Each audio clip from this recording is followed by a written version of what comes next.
আমার প্রত্যেক NIS delegate যারা পিটিশনার আমাদের পাশে ছিলেন সবাইকে ধন্যবাদ। কারণ আজকে একটা খুশির দিন যে আমরা দীর্ঘ 1 বছরের যে লড়াই, মানে বিশেষ করে এনআইএস ভ্যালিড করার জন্য যে লড়াইটা করেছি, তাতে আজকে আমরা জিত পেয়েছি। অর্থাৎ আপকামিং রিক্রুটমেন্ট এবং যারা অনগোয়িং ছিলেন প্রত্যেকেরই জয় হয়েছে।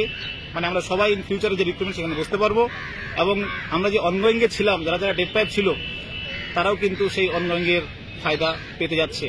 মানে এটাই যে আমরা জয়বীর সিং জাজমেন্টের পর থেকে যে আমাদের ইনভেট বলে আখ্যায়িত করেছিল আমাদের স্টেট এবং ডিফারেন্ট স্টেট, তো সেটা ক্লারিফিকেশন আজকে হলো।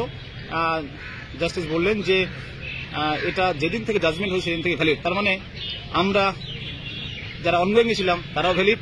এখন শুধুমাত্র এইটুকু বাকি আছে যে বোর্ডকে শুধুমাত্র জাস্ট একটা অর্ডার, বোর্ডের কাছে একটা অর্ডার যাবে, বোর্ডকে মেরিট লিস্ট পাবলিশ করতে বাধ্য, তিনি পাবলিশ করবেন। শুধুমাত্র আরেকটু কাজ বাকি আছে, ওই কাজটা আমরা করবো, ওইটুকু কাজ করলেই হয়ে যাবে। তো প্রত্যেকে বলি, আপনারা যেহেতু আমাদের পাশে দীর্ঘদিন ধরে ছিলেন, আপনারা সাহস জুগিয়েছেন যে আপনার কাজ করুন, অ্যাডমিনরা কাজ করুন, এবং অ্যাডমিনদের প্রতি যে ভরসা, সেই ভরসা করেছিলেন বলে আজকে আমরা এখানে আসতে পেরেছি। এবং আমাদের জাজমেন্ট যেটা ক্লারিফিকেশন যেটা হলো, সেই জাজমেন্ট ক্লারিফিকেশনের যে ফায়দা প্রত্যেককে, বিশেষ করে গোটা ভারতবর্ষে লাগু হয়ে গেল, সবাই ভ্যালিড হয়ে গেল।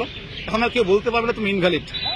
আমি প্রথম থেকে বলে এসেছিলাম, আপনারা জানেন যে এই যে ডিএলএড যে কেসটা হয়েছে, জেবিসি জাজমেন্ট যেটা ছিল, এই জাজমেন্ট যেটা দিয়েছে এটা মিস ইন্টারপ্রিটেশন, এবং এটা হারার কেস ছিল না।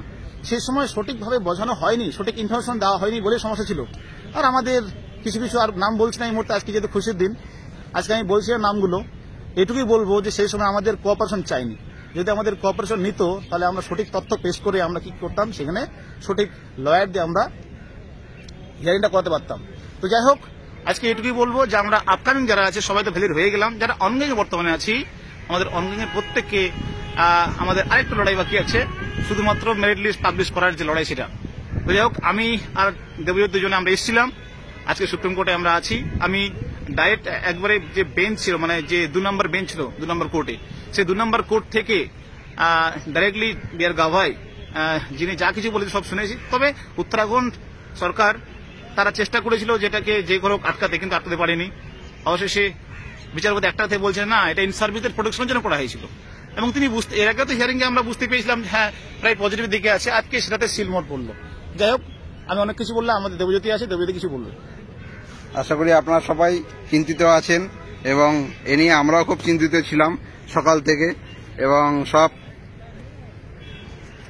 এবং আমরা সবাই প্রেয়ার করছিলাম কি করে আমাদের ভ্যালিড করা যায়, এবং সেই উদ্দেশ্যেই আমরা যাচ্ছিলাম। যাই হোক, আপনারা যে যার আরাধ্য দেবতার কাছে সকাল থেকে যা কামনা করেছেন, আশা করি প্রত্যেকের আশা পূর্ণ হয়েছে। আমি চাই আমাদের যাতে প্রত্যেকের চাকরি সুনিশ্চিত হোক, এবং আমাদের প্রত্যেকের যাতে মুখে হাসি ফুটুক, এই কামনা আমরা প্রত্যেকেই করি। ধন্যবাদ। আর পরবর্তী কোনো আপডেট আমরা ঠিক ধীরে ধীরে আপনাদের দিতে থাকব।